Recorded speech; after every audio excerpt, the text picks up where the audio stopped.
My name's Angelo, and welcome to We Want Picks.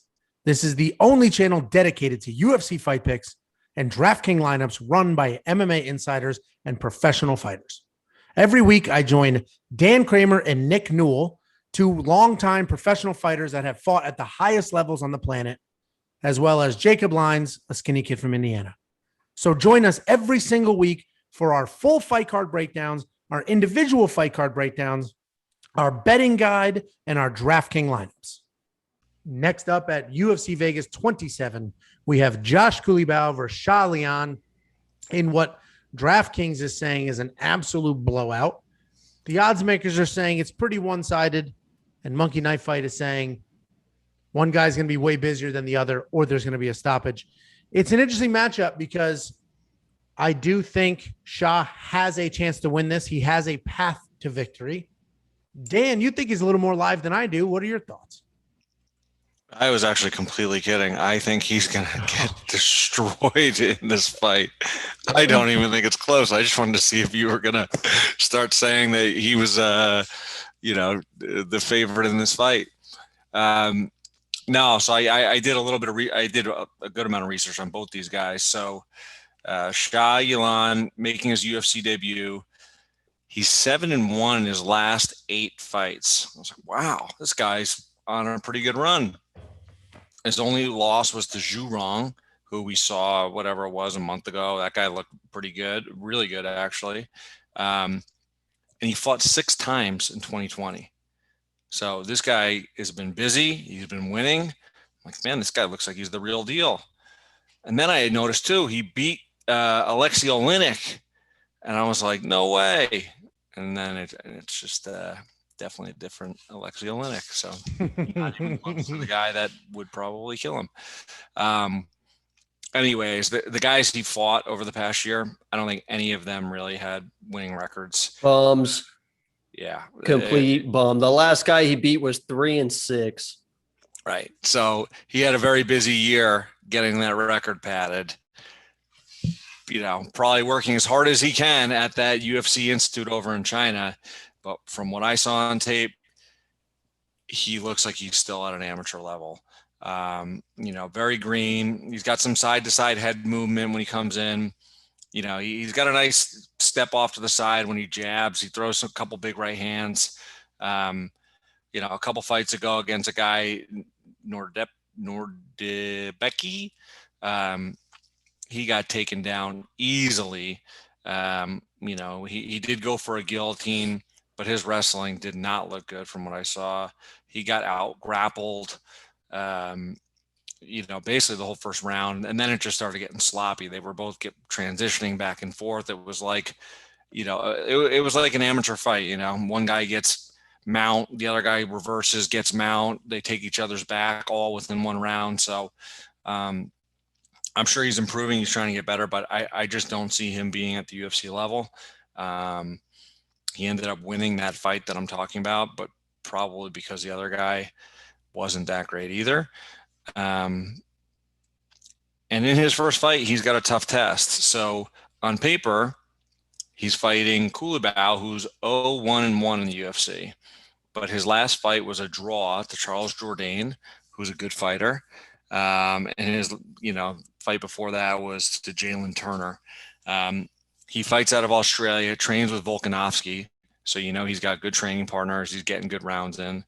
And he was a plus 375 underdog against Jourdain. And it was close. I thought that fight could have went either way. He dropped Jourdain in the first round. He's got good kicks, heavy kicks, body and head. He switches stances, good power. That first round, he smashed Jourdain's nose with a hook.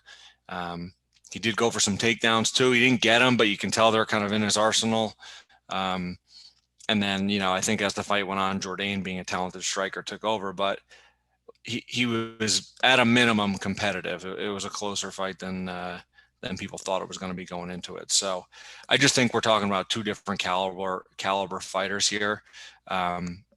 Culibao should win this fight easily. I don't think it'll be close.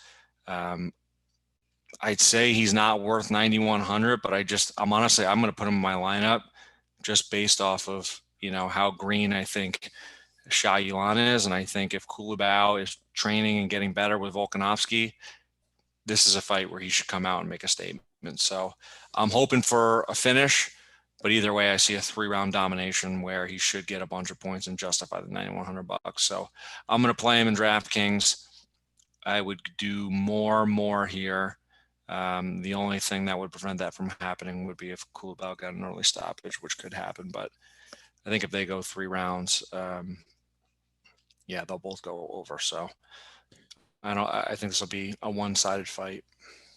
Yeah, and I made that comment because before we were recording, you were saying that, I don't know, Sha. So fell right into the trap. I was like, I didn't fall into the trap. So my notes. What do you mean you didn't fall into the trap? I know you literally led with you hear? Hey, Dan, you're a big fan of this guy. Notes. You fell exactly into the trap. Okay, what are you talking so about? my notes. And then he tries saying, he's like, "Oh yeah, I said the line is too far off." That's in my notes. I'm reading my notes right here. My notes are the odds are a bit far apart because I think Sha does have a path to victory. With the grappling. He's going to with grappling. Yeah, with grappling. There's a path. My point is there is a path to victory. He can grapple his way if he needs to get it done. He likes to trade inside the pocket. So Sha Yilan will exchange. He'll throw short, hard punches inside the pocket, or he's looking for 3 and 6 fighters, or he's looking for clinch style takedown. So there is a banana peel. Somebody could throw a banana peel into the cage. And Culibao could slip on it. That could be another path to victory. You'd want to. First of all, he's a perfect candidate for Jacob. I'm jinxing us right now, by the way. Yeah, so. you are. So I think Culibao wins. I actually think a solid bet would be an inside the distance prop bet on this fight. But I do think the odds are probably fine. The DraftKings money is what's really far apart. I think you might get more than $7,100 out of Sha Yilan because he is willing to exchange. He can grapple. I don't have him in my lineup, and I wouldn't put him in my lineup. But I don't think, let's put it this way, the fight we broke down before, I think the Damir Ismagulov versus Rafael Alves is a much bigger beating than this is. But Jacob. Really? I disagree. Absolutely. That's why I have Damir in my lineup and not Josh Culibao. I would say the odds should be flopped on these two, to be honest. So, Jacob, I'm assuming you agree with Dan. What are your thoughts? Yeah, and Dan mentioned that first loss by Josh. That was his UFC debut. And if you asked him about it, he said he literally came off the couch for that fight. Not like I was training. I was ready. He said I was on the couch, came off the couch and fought and still made it to the second round in his UFC debut. And Charles Jourdain, again, we have another lock of the week connection here because Charles Jourdain beat Marcelo Rojo, lock of the week.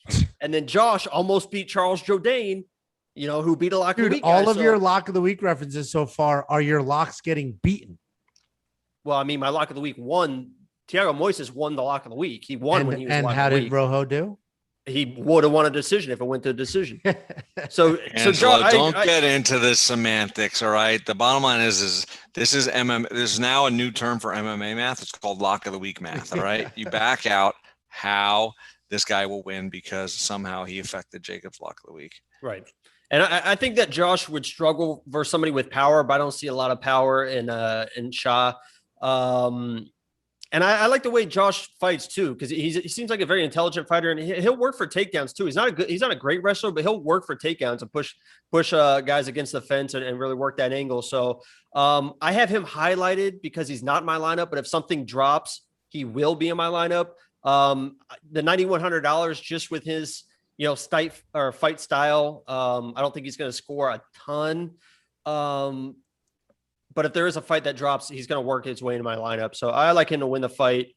And I like probably more on this. I'm literally spending my $9,100 against Sha Yilan as opposed to more. Yeah, you guys tried to, I didn't listen to you guys before that previous fight card when they had 5 of those Chinese fighters, and you guys said that their records are padded. And I got burned with the lock of the week, and I think they went 0-5 on that. They all card. lost. They all lost. No, there were a couple that looked good and won, but one looked really good. He still lost. Yeah, they still lost. They all lost. What about they all lost. They did. They all, every single one of them. Dan, there's nothing to look. There's one that I won. I'm gonna look it up now. It was on the Wei Lee Rose card, and every single person lost, including Wei Lee. They all lost. We will revisit this shortly, guys. I think. Okay. Correct us in the comments, and by us I mean Dan and Jacob. I appreciate the haircut. I appreciate the beard shave. You look fantastic, man. Good for you.